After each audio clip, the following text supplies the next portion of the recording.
Dorothy, I was fascinated by watching Hannah, she's quite an observer, isn't she? Yeah. How much did you know about her as a person at the outset of working on the film? Not a great deal. We knew that she she was the niece of Sarah Danby, so she would have known him pretty much her whole life. And she was orphaned when she was 12, we knew that.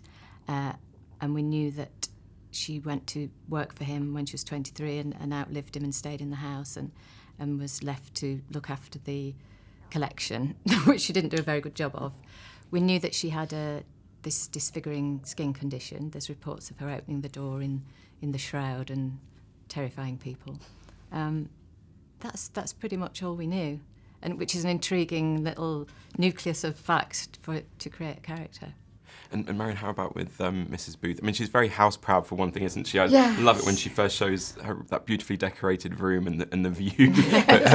What was known about her? So again, not a great deal is known about her, and biographers differ in their opinions of her. And obviously, Turner famously kept parts of his life compartmentalised, so nobody knew about her until he'd died, really. And some people, Ruskin was very nice about her.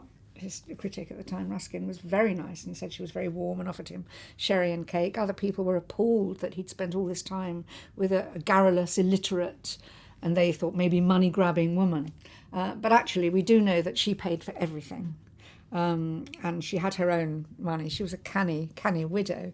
And interestingly about the house proud, she did outlive him and lived to a ripe old age and ended up living outside of London in a slightly grand house. And the locals thought she was very eccentric because she'd be seen in her starched white pinny coming out, the lady of the manor, as it was, scrubbing the doorstep and washing the windows. And so, yeah, I think she just liked to be busy. And Timothy Spall obviously had to learn to paint. I think he took 2 years, then he had to paint. Did you spend any time in characters, whereas a landlady or housekeeper, or sort of doing those kind of tasks? We had lots of long improvisations in the house and the studio, which involved mainly Hannah just changed the water. I think that she did help him out, but we didn't really go there that much. But the skills that I had to learn were not too many, but I had this brilliant book about housekeeping, a book of the time, and so I did concoct a few skin potions while we were improvising. But it was great to see Tim, or rather see Turner painting. Yeah, and I spent a lot of time scrubbing in the rehearsal room. It didn't take 2 years to do the housekeeping, but I have to say, the time I'd finished with it, that rehearsal room was spotless. And it probably needed a really good clean. It did, didn't it? it did. So, yeah. Was there fresh dirt the next day? And your association with Mike Leigh goes back to the play Goose Pimples and on screen Meantime, so it's over 3 decades now, I think. Yeah.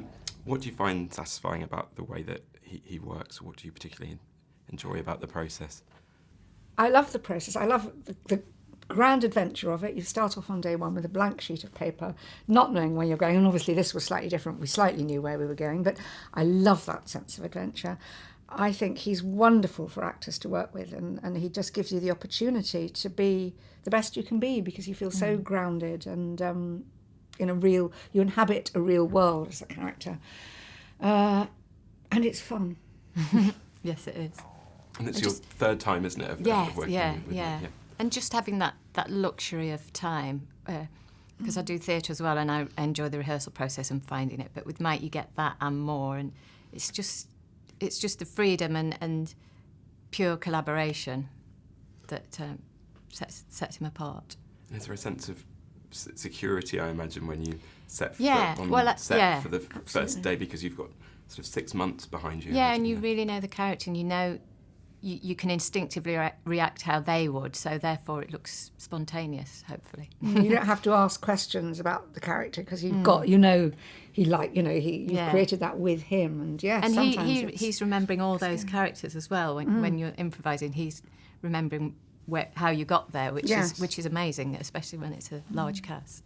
And what about the 19th century period language, and for you, Marion, of course, the Margate accents as well? At what point did you introduce those? Well, I knew sort of early on in rehearsals, I knew I'd have to make a decision about her accent, because I knew that Margate, which of course is now estuary really, it wouldn't have been that at that time. So I luckily managed to get hold of some recordings from the British Library, which were made in the 1950s, of very old guys in the sort of 80s and 90s from Kent. And I thought, well, they'd have been born around about the time she died or soon afterwards. That's the closest I can get. So I used that as the basis for the accent. And then just from reading contemporary letters and literature, and especially stuff I could find about Kent, from somewhere, I can't remember where, but I got a list of words and phrases that Kentish people used at the time. Words like bed or most, or I don't know, and names for food that they would have eaten. I mean, she talks about a plate of shackles, and that was from these old guys I'd heard speaking. So I just kept a list of all that and bunged them in whenever I could. Yeah, there's a lot of list making, isn't there? Lots of reading, which is great because you can't. Well, I arm myself with all the contemporary literature and didn't do anything else and listen to the music of the time, which is often provided. And but you just have to leap in, and it is quite daunting, the period language, and you can make some howlers, as Mike calls them, that we all laugh at. But you kind of get there, and when you're all doing it together, it's by osmosis in the end. Yeah, it's almost absorbing a new language in a way which is then at your disposal. And contemporary folk songs were useful as well. Songs people would have sung just around the house, and that's useful. All of it's useful. Yeah, that's fascinating. And Dorothy, what about the physicality of Hannah? What did you sort of enjoy about that? And were you left with any sort of aches and pains at the end of the day? I know the sort of raised shoulder for quite a lot of time, haven't you? And then she becomes quite stooped, doesn't she? Yeah, I did, and I had to look after myself. I did. Fortunately, I do a lot of yoga, but I certainly felt it, but I didn't care. but yeah, I mean, it's all part of the timing and the rehearsal process, and it kind of emerges, and you just with Mike, it's seen that what I love about Mike's films is he'll be happily put on the screen someone that you see in society, but you think you'd never see that in a film. No one would believe you. So I wanted to push it and get it out there.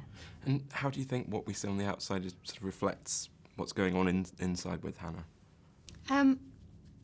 Very much so. I mean, yes, it's reflected, but that wasn't it's not something I thought about. I think again, it's just filtered through. But yeah, we mapped her emotional progress, and it's certainly mirrored in there. There's a very touching scene between Turner and Mrs. Booth when they open up about their losses, don't they? Mrs. Booth's sort of been twice widowed, hasn't she? Yes. How would you describe the relationship that they have? Yeah, well, it's curious, isn't it? They're the great artist and the seaside landlady, but they were both from the same class. He did seem fascinated by widows, interestingly. And of course, she did love him unconditionally. And she was very practical, hands-on.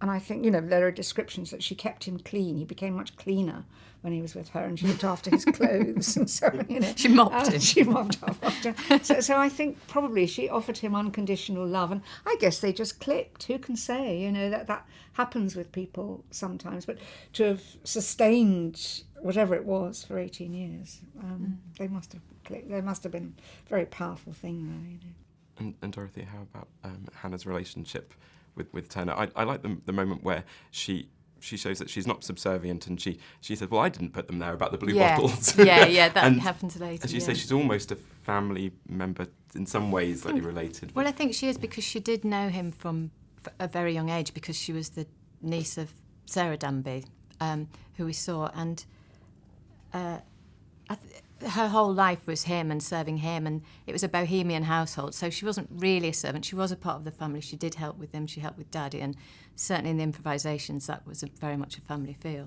Dorothy Atkinson, Marion Bailey, thank you very much. Thank you. Thanks.